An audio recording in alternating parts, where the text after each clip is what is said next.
तुरे धावणे उद्या कीर्तनिया मनोनी नमी तुम झाले न पाया तुमचाच आसरा मला कीर्तनिया तुम्हा बेन मानू गुणा मोदिराया उभे पाठीशी तुम्ही शिष्य अभिमानी तुमच्याचे गुरुने बोलतो सत्यमानी प्रभू ध्यास लावे मला राम नामे पदे दीन मोदी तुम्हानी नमेनी मनोनी धरी मी तुमच्या पादुकाला नसिया सरा अन्या सेवकाला दयांचे केले स्मरण होय सकळ विद्यांचे अधिकरण ते जीवन दुसरीकरण श्री गुरूंचे ते नमस्कारोनी आता प्राप्त सेवेसाठी निवडून दिलेला अभंग महान वैष्णव भक्त देवचे सुप्रसिद्ध साधू जगद्गुरु तुकोबाराय यांचा 4 चरणांचा उत्कृष्ट असा अभंग आहे. अभंग सर्वांच्या पाठातला आहे, परिचयातला आहे आणि या अभंगावर रात्रभर चिंतन झाले. या अभंगामध्ये 2-3 गोष्टी महाराजांनी सांगितल्या. एक पुण्य प्राप्त करण्याची साधना सांगितली, दुसरी विश्रांती प्राप्त होण्याची साधना सांगितली आणि तिसरी आपल्याकडून जे काही पाप घडलेला आहे ते पाप करण्याची साधना सांगितली. विठाल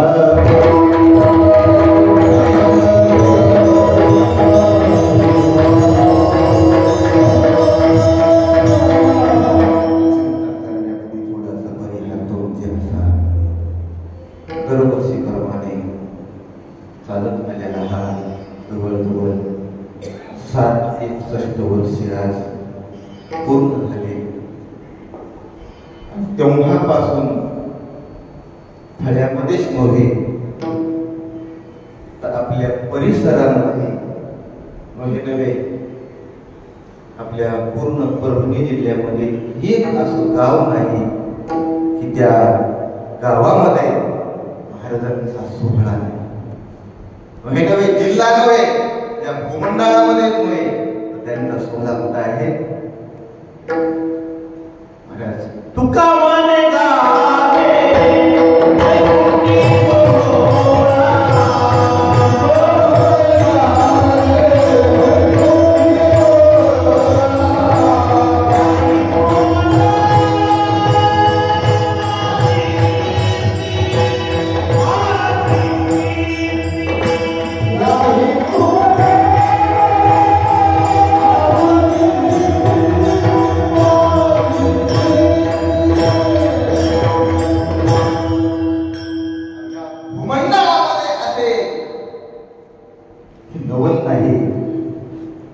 सद्गुरु मोतीराम महाराजांचा सोहळा वैकुंठामध्ये.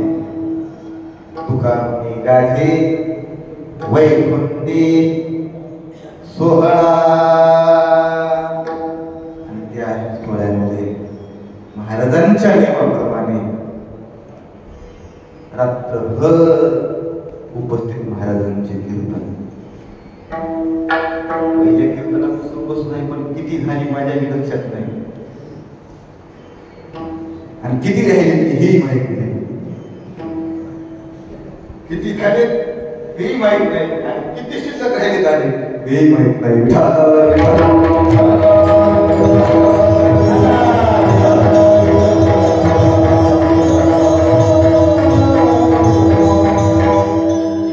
सेवा आली सद्गुरु मोतीराम महाराजांच्या चरणी समर्पित करण्याचा आपण सर्वजण प्रयत्न करू आणि त्या सेवेसाठी निवडून दिलेला अभंग महान वैष्णव भक्त देऊचे सुप्रसिद्ध साधू जगद्गुरु तुकोबाराय यांचा 4 चरणांचा अभंग आहे.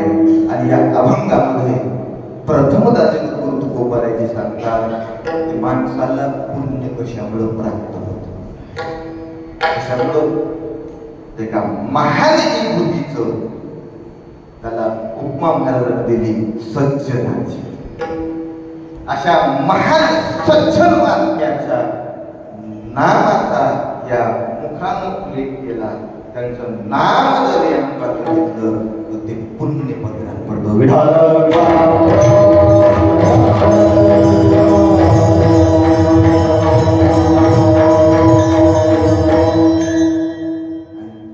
तो कोणी महात्मा दुसरा नसोई सद्गुरु मोतीराम महाराजांच्या नामाचा जरी उच्चार केला, श्री मोतीराम या नामाचा जरी जप केला, या नामाचं जरी चिंतन केलं, नक्कीच महाराज त्या ठिकाणी पुण्यपत्रामध्ये पडल्याशिवाय पुण्यवंत व्हावे. घेता सज्जनाचे नावे, सज्जनाचं नाव घेतल्यामुळं पुण्यपत्रात पडतं. पण आता सज्जन नेमकं या कलियुगामध्ये म्हणावं दिसायला सज्जन बरेच आहे. आता काय म्हणाय लोक म्हणतात पण महाराज दिसण्यावर नव्हे तर असण्यावर पाहिजे.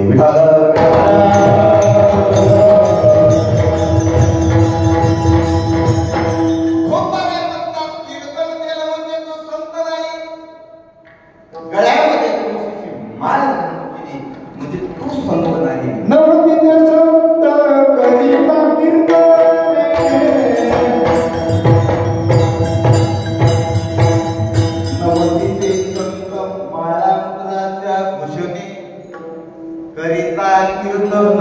नभूती संत माळ गळ्यामध्ये तुळशीची घातली म्हणजे संत नाही.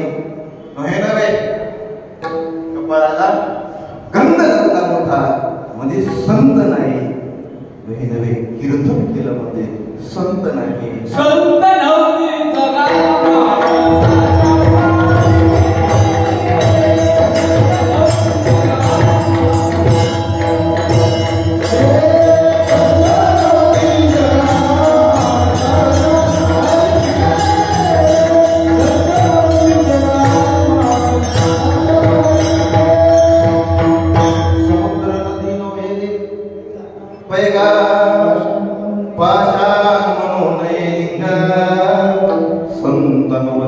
जगाला वैष्णव नभूती अरे भगवंताचं ज्याच्या मुखामध्ये चिंतन आहे त्याला वैष्णव म्हणावं.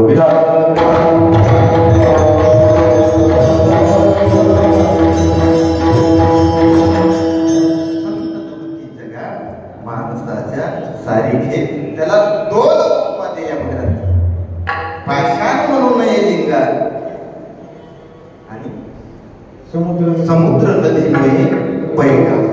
समुद्राला नदी म्हणता येणार नाही. जी भगवंताची मूर्ती आहे मंदिरामध्ये त्याला पाषाण म्हणता येणार नाही. त्या मूर्तीला तिथपर्यंत जाण्यासाठी सावणी ताकी खाव बरेच असणारे घाव सहन करावं लागले.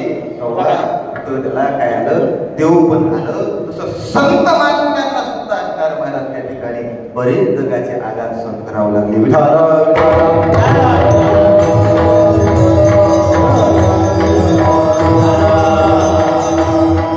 तुका बनी तुझी संत सोसी जगा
म्हणावं. अशा सज्जनाचे नाम जर घेतलं तर महाराज पुण्यवंत व्हावे. घेता सज्जनाचे नावे. सज्जन कोणाला म्हणावं? सज्जन कोणाला म्हणावं? तुकोबरायला कोट पूर्ण केलेलं आहे. सज्जन कोणाला म्हणावं? परदरवे परनारी याचा घरी विटाळ दिव्याचं मात दुसरा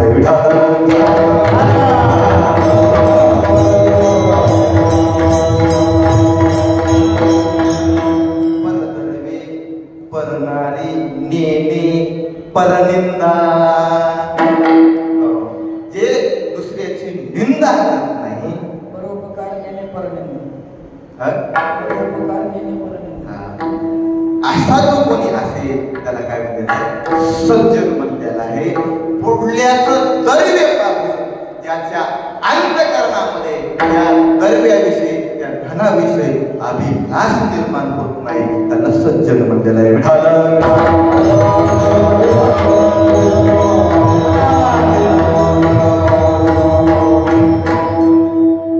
असा जो कोणी महात्मा असेल अशा महात्म्याचं महाराज महात्मा सहजासहजी ओळखू येत नाही. त्याच्यामध्ये आपल्यामध्ये दिसण्यामध्ये काही जास्त फरक नसतो. ज्ञानोबा गोड वर्णन करतात तेही दिसायला आपल्यासारखेच असतात. आपण हे दोन डोळ्यानंच पाहतो आणि संत महात्मे सुद्धा डोळ्यानंच पाहतात. आपण सुद्धा कानानंच ऐकतो आणि ते महात्मे सुद्धा कानानंच ऐकतात. पण ज्ञानोबा म्हणतात परी ते तिचा नोहे नवलता.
पुण्यवंत व्हावे. घेता सज्जनाचे नावे. महाराज तुम्ही आम्हाला सांगायले नाव घ्या नाव घ्या नाव घ्या. तुम्ही कधी आमच्या वाचेला खंडात घे माझी वाचा झाली. सतत सतत सतत त्यांच्या नामाचा उच्चार असणारा धार अखंडित भोग झालेला नित्य. जसा गंगेचा भोग नित्य आहे आमच्या मुखामध्ये त्यांचं नाम असणार नित्य आहे. महाराज काय घेतात? लाभ फुकटचा लाभ घे माझी.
पुकासाठी हे तो एक संता ठाई लाभ पाये कोणताला मनविता त्यांचे दास पुढे आश पुरेना आशेचं खंडन करण्याचं सामर्थ्य असणारं त्या संत महात्म्यामध्ये आहे हा लाभ असणारा त्यांच्या जवळ आहे म्हणून ते घेमा देवाच्या तुटी महालाभ पुकासाठी दुसरे महत्वाचं कारण आहे महाराज या संसारामध्ये कुठेही तुम्ही फिरा कितीही संपत्ती कमवा कितीही लौकिक कमवा पण विश्रांती मात्र प्राप्त होणार नाही विश्रांतीचं एकच ठिकाण आहे ते म्हणजे संतांचे विश्रांतीचा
विश्रांती मिळते हो पायी संतांच्या भाव पायावर भाव होणं म्हणजे कशावर महाराज त्यांच्या आचरण त्या ठिकाणी पाय आणि चरण चरण याने आचरण त्यांचं जर महाराज त्यांच्या आचरणाचा जर अंगीकार केला तर नक्कीच विश्रांती प्राप्त झाल्याशिवाय पायी या शब्दाचा अर्थ महाराज त्यांचे आचरण आचरण महाराज आपल्याला आपण घेतलं तर नक्कीच विश्रांती प्राप्त झाल्याशिवाय राहणार नाही नव्हे त्यांच्या नामाचा जप केल्यामुळे पुण्य प्राप्त होईल यात नमत नाही तुका म्हणे